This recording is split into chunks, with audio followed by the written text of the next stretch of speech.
Hello student, we are providing St. Angel online classes as we are working from home. Today I will discuss class 11th chemistry chapter 3 classification of elements and periodicity in properties. And today topic is electron gain enthalpy. In this video I will discuss here the electron gain enthalpy. Let us start. So question is here, what is electron gain enthalpy? What is electron gain enthalpy? So in this term given here, electron gain enthalpy, three term is here. One is the electron gain enthalpy. Now you see इसका meaning क्या होगा? Enthalpy means होता है energy. Electron gain करते समय जितना amount of energy क्या होता है, चेंज होता है. क्या होता है कि इलेक्ट्रॉन गेन करते समय कोई भी गैसियस आइसोलेटेड एटम्स इलेक्ट्रॉन जब गेन करता है उस समय जो उसकी इंथैल्पी चेंज होती है, that is called the electron gain enthalpy. तो हम इसका डेफिनेशन क्या लिख सकते हैं? The energy change. क्या लिख सकते हैं? The energy change. और हम इसको इंथैल्पी चेंज भी कर सकते हैं. एनर्जी चेंज और इंथैल्पी चेंज. एनर्जी चेंज और enthalpy change during gain of 1 mole of electrons from a gaseous isolated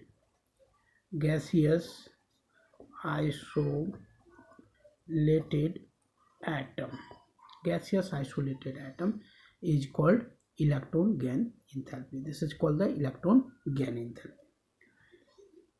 ये डेफिनेशन हो गया. क्या हुआ यहाँ पर? द इंथैल्पी चेंज और energy change during the gain of 1 mole of electrons bye A gaseous isolated atoms. तो इसका देखो क्या मीनिंग हुआ कि जो गैसियस आइसोलेटेड एटम्स है तो इसमें क्या होगा? न्यूक्लियस होगा और आउटर मोस्ट में क्या होगा? इलेक्ट्रॉन्स भी होगा. और यदि ये एटम्स क्या कर रहा है कि बाहर से कोई इलेक्ट्रॉन्स को गेन कर रहा है तो गेन करते समय इसमें दो फोर्स लगेगा. कौन कौन सा? एक तो न्यूक्लियस क्या होगा? न्यूक्लियस इस इलेक्ट्रॉन्स को अपनी तरफ अट्रैक्ट करेगा तो अट्रैक्शन फोर्स डेवलप होगा. टू डिफरेंट फोर्स एक्ट होगा यहाँ पर. कौन कौन सा? Attraction force between the electrons and nucleus और इसके बीच में क्या होगा? अट्रैक्शन फोर्स होगा. साथ ही साथ क्या होगा कि एटम का जो आउटरमोस्ट इलेक्ट्रॉन्स है और जो इलेक्ट्रॉन्स एंटर कर रहा है दोनों के बीच में क्या होगा? रिपल्सिव फोर्स भी डेवलप होगा. तो इलेक्ट्रॉन गेन करते समय two different type of the force क्या होगा? डेवलप होगा यहाँ पर. कौन कौन सा? एक तो होगा रिपल्सिव फोर्स और दूसरा क्या होगा? Attractive force. अब आप देखो, यदि अट्रैक्टिव फोर्स क्या हो जाए? ग्रेटर देन रिपल्सिव फोर्स हो जाए. क्या हो जाए? Attractive force is greater than repulsive force हो जाए. तो अट्रैक्टिव फोर्स यदि ग्रेटर है देन रिपल्सिव फोर्स तो क्या होगा? अमाउंट ऑफ एनर्जी क्या होगा? रिलीज होगा. उस कंडीशन में अमाउंट ऑफ एनर्जी क्या होगा? रिलीज होगा. और इंथैल्पी, इलेक्ट्रॉन गेन इंथैल्पी क्या हो जाएगा? Electron gain enthalpy will be positive. Electron gain enthalpy will be negative. Means electron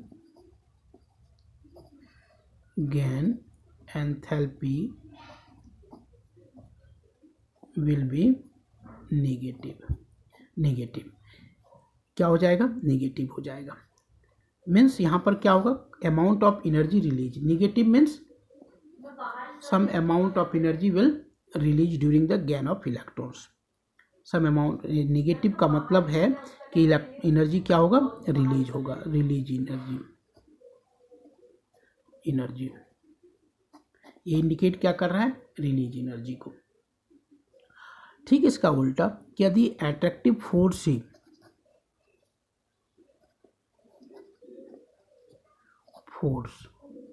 क्या हो जाए? लेसर देन रिपल्सिव फोर्स हो जाए. तो फिर क्या होगा, electron gain enthalpy, electron gain enthalpy will be positive. वहाँ पर आपका क्या होगा, पॉजिटिव में होगा। पॉजिटिव इलेक्ट्रॉन गेन इंथैल्पी क्या इंडिकेट कर रहा है, पॉजिटिव इलेक्ट्रॉन गेन इंथैल्पी हो रहा है कि some amount of energy required, means आपको एक्स्ट्रा एनर्जी देना पड़ेगा, some amount of extra energy is required, आपको क्या होगा, रिक्वायर्ड होगा, तो उस केस में पॉजिटिव होगा। That means electron gain enthalpy में भी पॉजिटिव में भी निगेटिव, दोनों हो सकता है। मीन्स क्या होगा, इलेक्ट्रॉन गेन इंथैल्पी को हम डेल्टा EgH से इंडिकेट करते हैं, EgH, या फिर हम इसको EA से भी इंडिकेट करते हैं, इसको इलेक्ट्रॉन एफिनिटी भी कहते हैं ना। तो इलेक्ट्रॉन गेन इंथैल्पी या EA लिख दो आप, ये क्या हो सकता है, मे बी पॉजिटिव और नेगेटिव, दोनों हो सकता है। Positive may be positive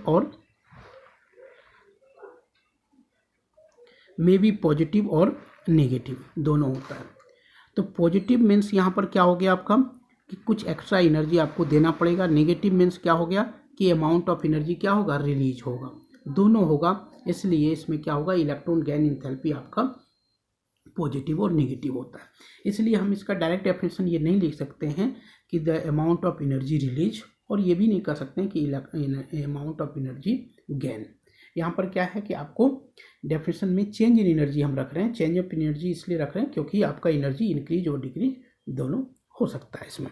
means आपको एनर्जी रिक्वायर्ड भी हो सकता है और एनर्जी आपको देना भी पड़ सकता है, इसीलिए हम इसको क्या कर रहे हैं, पॉजिटिव एंड नेगेटिव कर रहे हैं।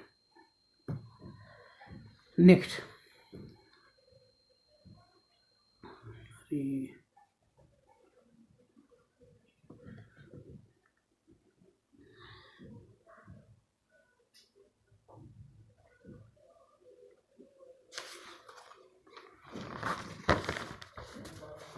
नेक्स्ट आप देखो, factors affecting the electron gain enthalpy, factors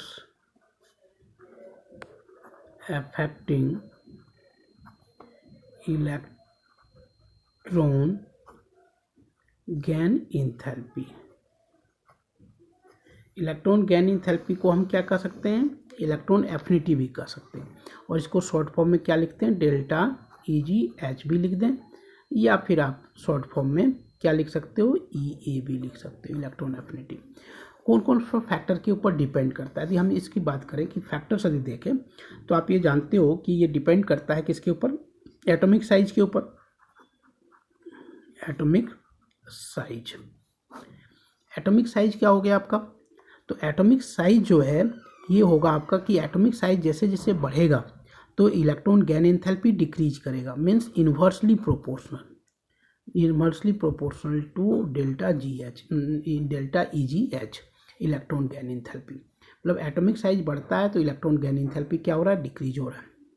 दूसरा क्या होता है आपका, एटॉमिक साइज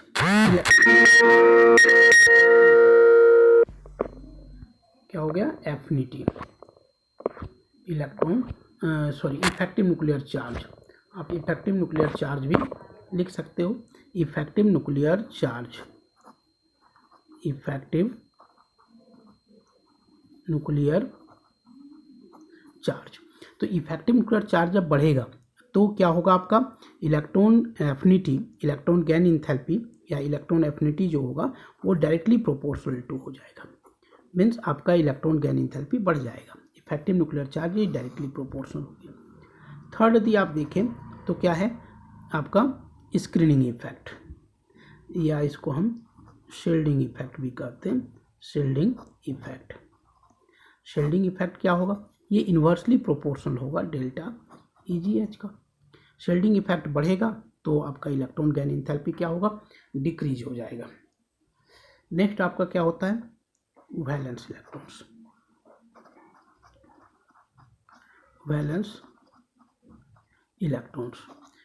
इलेक्ट्रॉन्स क्या होता है कि वैलेंस इलेक्ट्रॉन यदि नंबर बढ़ता है तो उस कंडीशन में क्या होगा आपका, जैसे जैसे नंबर ऑफ वैलेंस इलेक्ट्रॉन बढ़ते चला जाएगा तो आपका इलेक्ट्रॉन गेन एंथैल्पी भी इंक्रीज होगा। तो डेल्टा EgH मतलब आपका बढ़ेगा डायरेक्टली प्रोपोर्शनल। ये 4 फैक्टर्स है जिस फैक्टर के ऊपर क्या होता है आपका डिपेंड करता है कौन, तो इलेक्ट्रॉन गेन एंथैल्पी। अब इसका कि हम वेरिएशन देखें कि variation of electron gain enthalpy in group and period में। तो अक्रॉस द पीरियड जब आप पढ़ते हो टॉपिक क्या है, variation, variation of delta EgH in period and group means periodic table में। तो आप क्या पाते हो कि जब अक्रॉस द पीरियड जाते हो कहाँ से कहाँ, तो left to right, right in period, left to right जब आप बढ़ोगे तो आप क्या पाते हो इसमें, लेफ्ट टू राइट जब आप मूव करोगे तो एटॉमिक साइज क्या होता है, डिक्रीज करता है, और इफेक्टिव न्यूक्लियर चार्ज क्या होता है, बढ़ता है। तो डेल्टा EgH जो होगा वो क्या होगा, इंक्रीज करेगा, मीन्स इंक्रीजेज। क्यों इंक्रीज करेगा, because effective nuclear charge increases, because effective nuclear charge increases. वही जब डाउन द ग्रुप आप मूव करोगे, डाउन द ग्रुप, ये हो गया डाउन द ग्रुप। तो डाउन द ग्रुप हम क्या पाते हैं कि एटॉमिक साइज इंक्रीज करता है, और एटॉमिक साइज क्या है, inversely proportional to delta EgH है। तो एटॉमिक साइज बढ़ने के चलते डेल्टा EgH क्या होगा आपका, डिक्रीज करेगा, डिक्रीजेज। रीजन क्या आप लिख दोगे, तो रीजन हो जाएगा due to increase atomic size, due to increase